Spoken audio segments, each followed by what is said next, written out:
जय गुरुदेव। और दोस्तों, मेरे चैनल तंत्र अप्सरा साधना में आपका एक बार फिर से हार्दिक स्वागत है।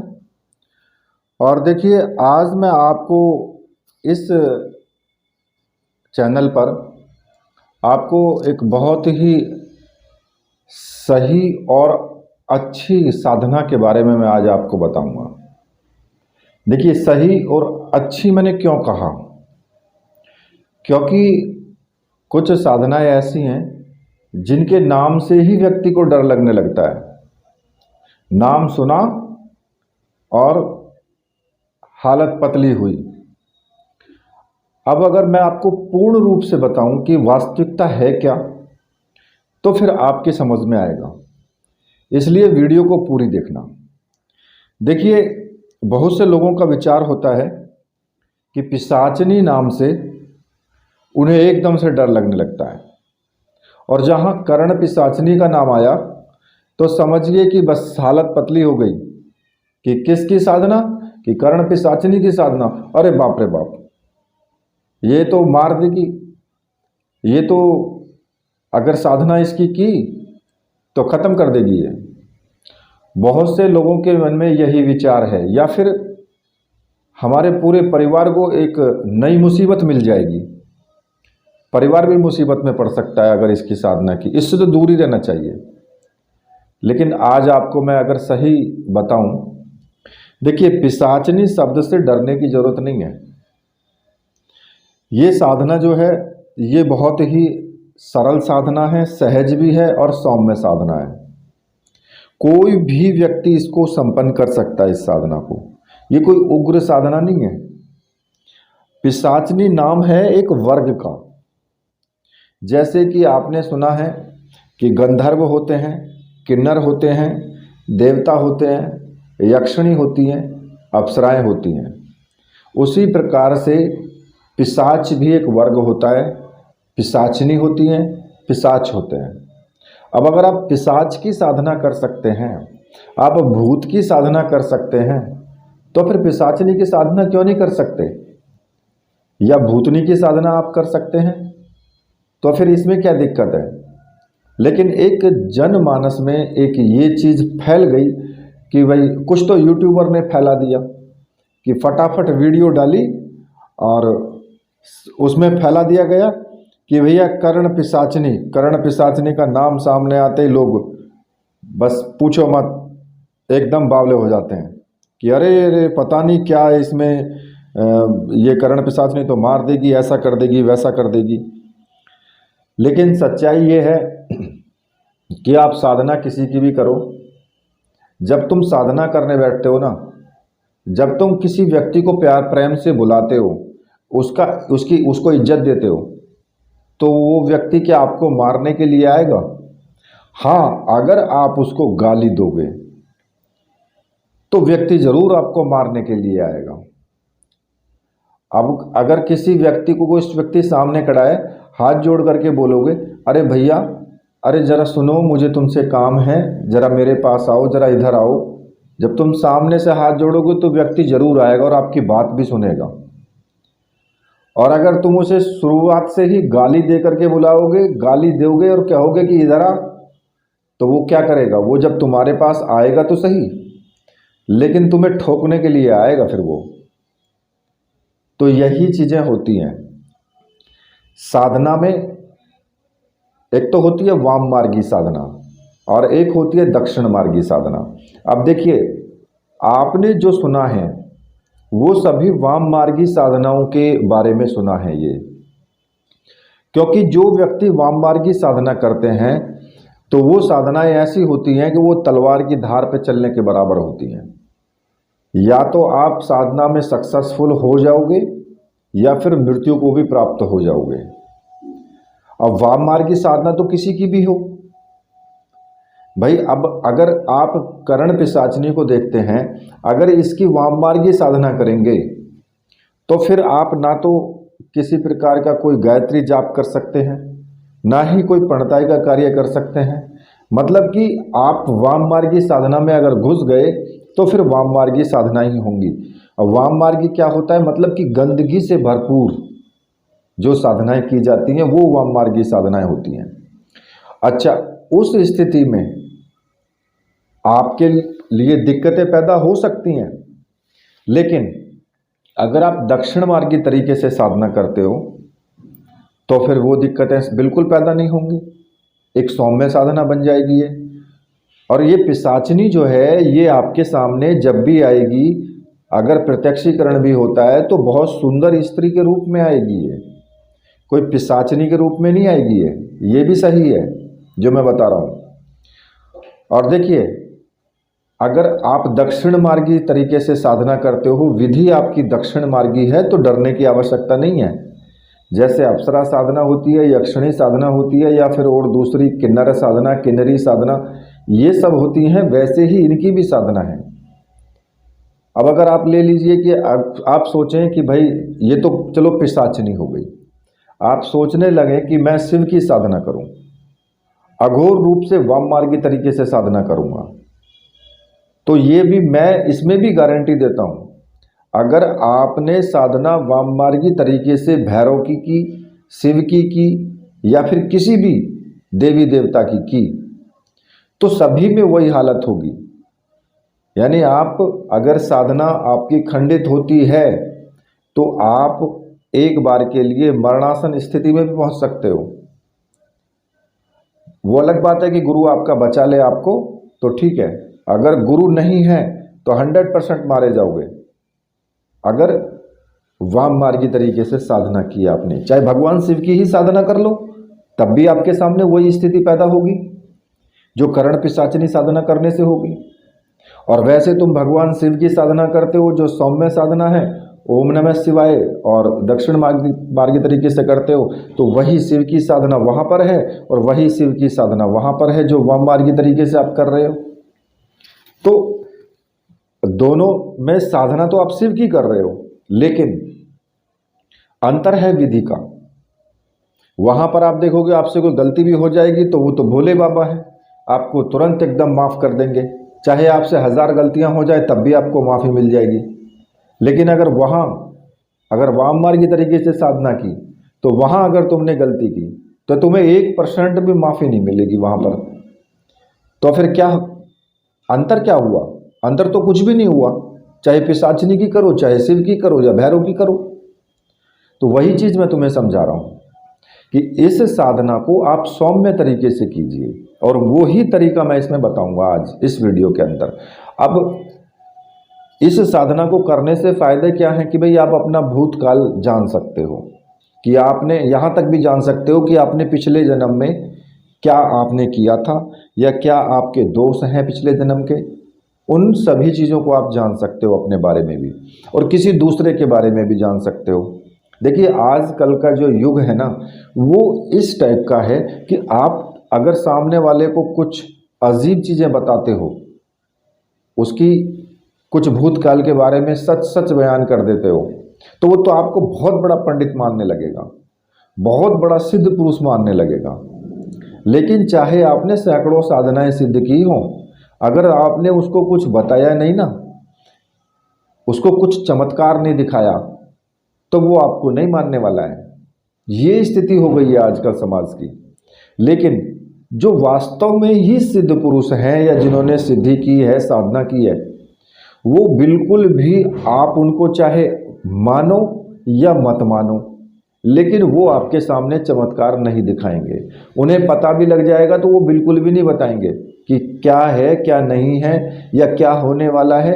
वो आपको उस चीज़ से अवगत नहीं करवाएंगे बिल्कुल भी, क्योंकि उन्हें पता है वो हमेशा छिप करके रहते हैं, अपनी साधनाओं को भी छिपा करके रखते हैं। बिल्कुल एकदम ऐसे रहेंगे कि जैसे इन पे कुछ आता ही नहीं है, इनको कोई साधना सिद्ध नहीं है। इस प्रकार से वो समाज के बीच में रहेंगे, क्योंकि अगर वो आध्यात्मिक दृष्टि में काफ़ी ऊपर उठ चुके हैं, और अगर जो व्यक्ति आध्यात्मिक दृष्टि में काफ़ी ऊपर उठ जाता है ना, तो वो फिर जल्दी से इन सब चीज़ों पर विश्वास नहीं करता है। ना उसको मान सम्मान चाहिए, ना उसको दूसरी चीज़ें चाहिए।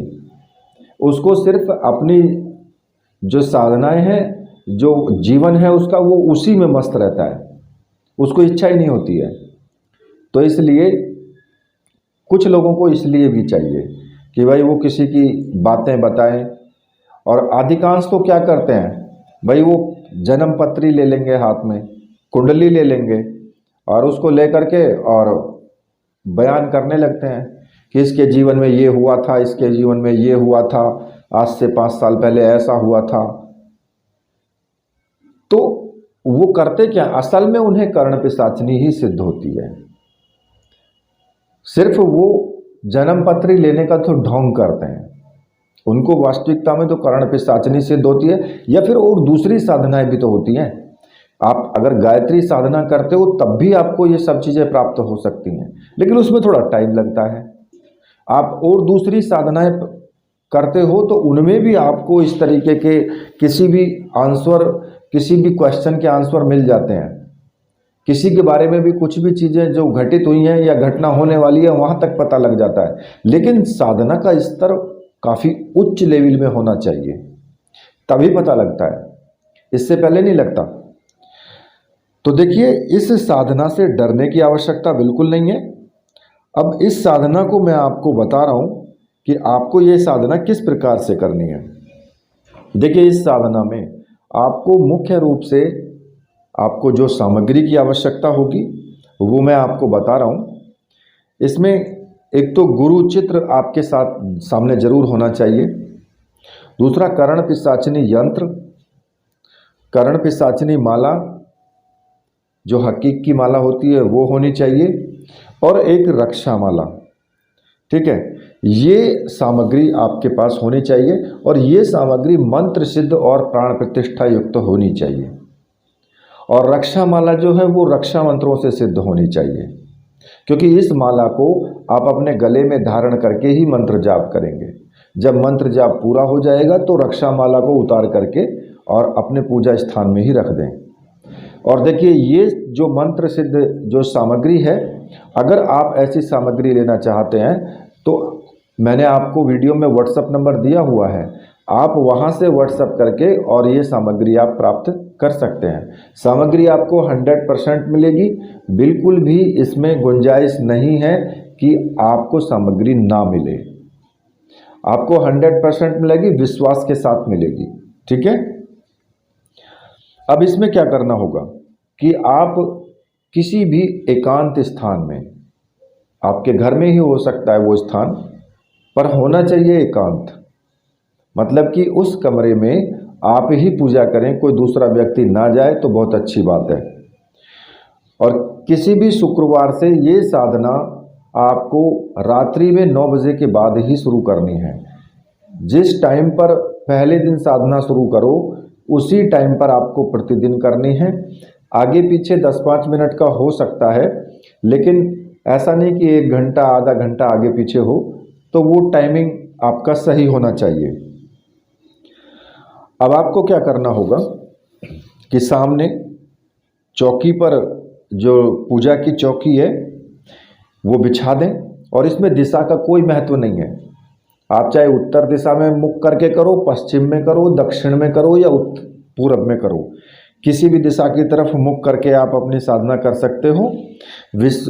आवश्यकता केवल इस बात की है, श्रद्धा होनी चाहिए, विश्वास होना चाहिए, बस मंत्र पर, गुरु पर, सामग्री पर और देवता पर या देवी। तो देखिए, इसमें आपको क्या करना है कि सबसे पहले आपको अपनी चौकी बिछा करके उस पर किसी भी रंग का वस्त्र बिछा दें, कैसा भी आपका आसन हो किसी भी रंग का, और किसी भी रंग के आप कपड़े पहन लें। ठीक है, आपको इसमें तेल का दीपक आपको लगाना है, सरसों के तेल का इसमें दीपक लगाना है। धूप बत्ती अगरबत्ती जो भी आपके पास है सुगंधित, वो आप जला लें। और सामने चौकी पर आपका गुरु का चित्र होना चाहिए, साथ ही भगवान शिव का चित्र होना चाहिए। ठीक है, केवल ये चित्र आपके होने चाहिए, इसके अलावा कोई आवश्यकता नहीं है। तो सबसे पहले आपको क्या करना है, सबसे पहले आपको अपने गुरु का पूजन करना है। गुरु जी का पूजन आप धूप से, दीप से, चावल से, पुष्प से, कुमकुम केसर जो भी आपके पास है, सिंदूर, उससे आप गुरु जी का पूजन करें, उनको समर्पित करें ये चीज़ें। और तेल का दीपक गुरु जी के ही सामने आपको लगाना है। ठीक है, वहीं पर आपको लगाना है और गुरुदेव के सामने ही आपको जो कर्ण पिशाचनी यंत्र है किसी भी प्लेट में आप उसमें रख दें।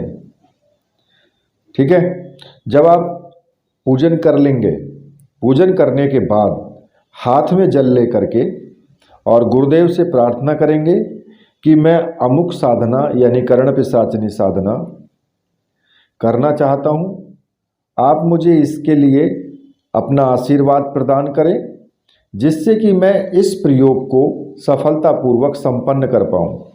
ऐसा कह करके उस जल को जमीन पर छोड़ देना है। ठीक है, गुरु का पूजन हो गया। गुरु मंत्र केवल 1 माला या 4 माला का जाप कर सकते हैं। मेरे विचार से तो 5 माला कर ले तो बड़ी अच्छी बात है। 5 माला गुरु मंत्र का जाप जरूर करें।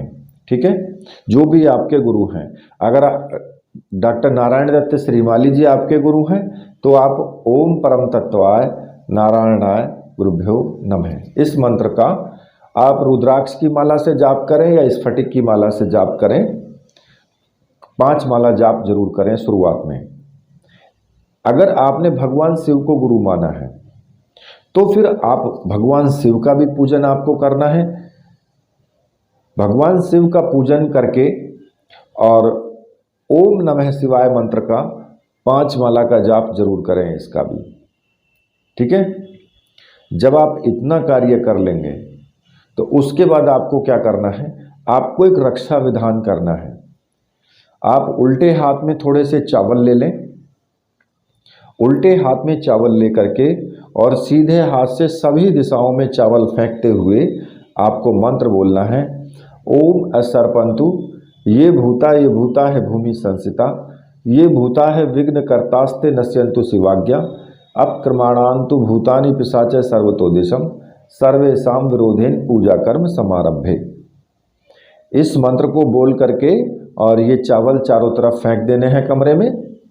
अब इससे होगा क्या कि भगवान शिव की आज्ञा से कोई भी भूत प्रेत कोई भी आपकी साधना में आपकी साधना को खंडित नहीं कर सकता है। वो आपको परेशान नहीं करेगा। उस जहाँ तक चावल चले जाएंगे वहाँ तक उनका प्रवेश नहीं होगा। ठीक है, और देखिए जब आप इतना कर लेंगे तो रक्षा माला को अपने गले में धारण कर लेना है और उसके बाद आपको कर्ण पिशाचनी जो यंत्र है उस यंत्र का पूजन करना है। उस यंत्र पर सिंदूर से, कुमकुम से या केसर से आपको टीका लगाना है, धूप दीप दिखाना है, चावल चढ़ाने हैं उस पर और पुष्प समर्पित करने हैं। और ये कार्य प्रतिदिन होना चाहिए। इतना जो कार्य है इसमें आप प्रतिदिन करें इतने कार्य को। ठीक है, और इसमें आपको एक चीज़ याद रखनी है कि तेल का ही दीपक इसमें जलना चाहिए। ठीक है, इसमें आपको घी का दीपक नहीं जलाना है। और इसके बाद जो आपकी कर्ण पिशाचनी मंत्र जपने के लिए जो माला है उस माला को प्रणाम करें और उसका पूजन करें। ठीक है, जब आप इतना कार्य कर लेंगे तो उसके बाद फिर आप कर्ण पिशाचनी माला से मंत्र जाप शुरू कर दें। अब जो मंत्र आपको जपना है वो मैं आपको बता देता हूँ। मंत्र इस प्रकार से है, ओम ईम कर्ण पिशाचन्याय फट। इस मंत्र का आपको जाप करना है। छोटा सा मंत्र है और ये मंत्र 31 माला का जाप प्रतिदिन होना चाहिए। 31 माला।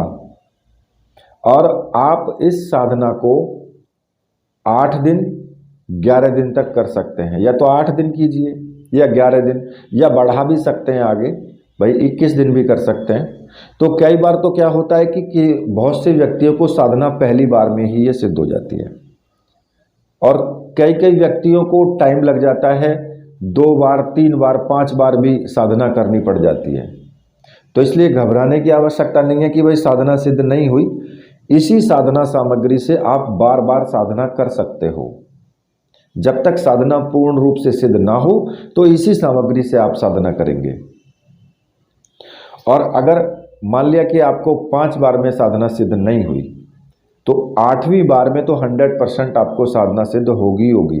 या फिर आप ऐसा भी कर सकते हैं कि 31 माला का जाप प्रतिदिन करते रहें और लगातार 41 दिन तक साधना को खींचें, तो उसमें आपको साधना 100% सिद्ध होगी होगी। अच्छा, अब इसमें होता क्या है कि अगर मान लिया आपने 21 दिन का संकल्प लिया और 21 दिन का संकल्प लेकर के अब कुछ व्यक्ति, हाँ पहले मैं यही बता देता हूँ कि संकल्प लेकर के तो अब 21वें दिन आपको क्या करना है कि भाई एक वहाँ पर माला या पुष्प जरूर रखें, जिससे कि जब कर्ण पिशाचिनी आपके सामने प्रकट हो या आ जाए तो उसको कुछ फूल वगैरह दे करके या कुछ भी उसको, अगर आप फूल भी उसको समर्पित करते हैं तो वो उसमें भी खुश हो जाती है। उसको फूल दे करके और उससे प्रत्यक्षीकरण जब हो जाए तो उससे यही कहें कि भाई जब मैं आपको याद करूं तो आप उपस्थित हों और जो भी मैं प्रश्न आपसे पूछूं उन प्रश्नों के मुझे जवाब दें आप, ठीक है।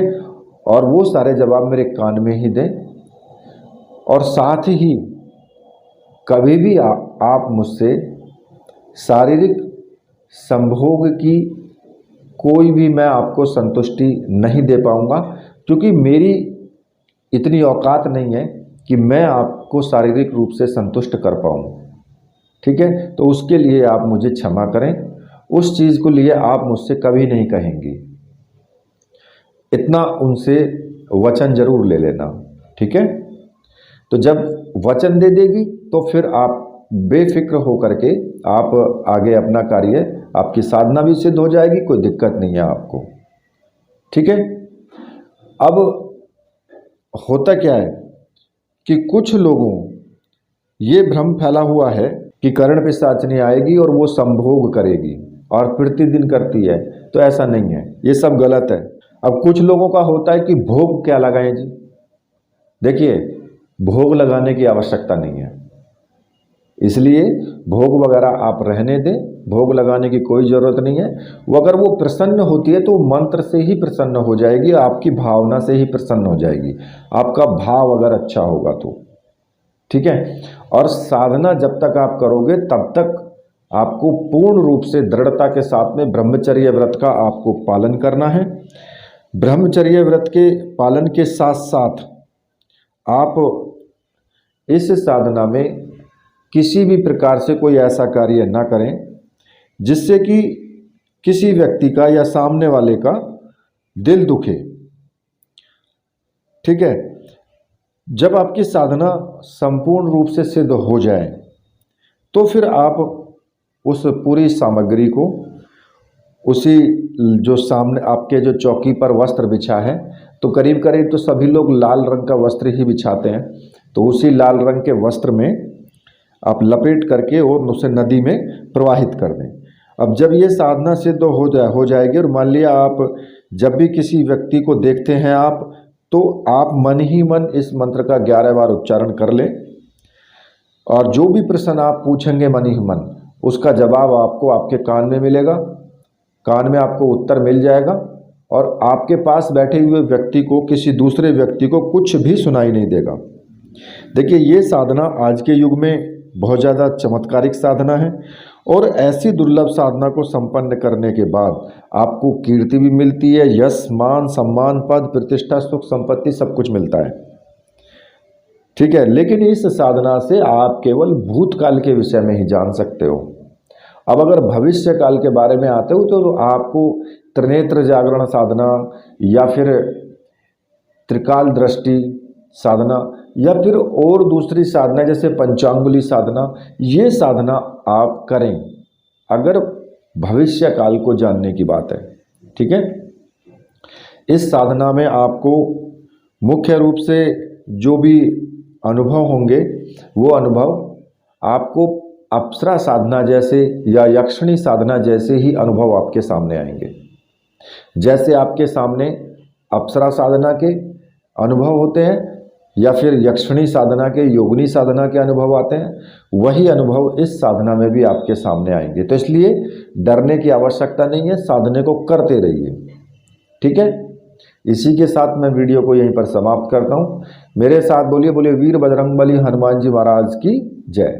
बोलिए मेरे परमहंस गुरुदेव की जय।